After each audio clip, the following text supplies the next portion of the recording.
Foundation आयोजित राज्यस्तरीय काव्यलेखन स्पर्धेचे 2026 वर्ष दुसरे. माझं नाव मनीषा योगेश कोळेकर, वय 27, शिक्षण B.Com.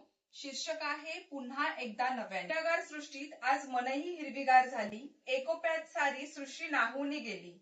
फांदी कळ्या समानतेची धडे गिळू लागली, बंधुता एकता त्यातून जन्माला आली.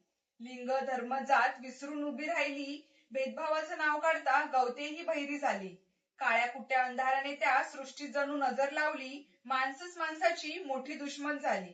पैसा मोठा नाती खोटी झाली, आई बहीण सुद्धा विसरून गेली. घाबरलेली मीही त्या गर्दीत फसली, झोपेतून अशी खडबडून उठली. चांगल्या विचारांची संत मंडळी पुस्तकांपुरती राहिली, ज्ञानबा तुका बसवण्यासारखी पुण्यवंत कलियुगात नाही राहिली. आभासच वाटे सारे करू कुठवर खोटे बहाणे, पुन्हा एकदा नव्याने रचू हरवलेले जीवन गाणे. धन्यवाद.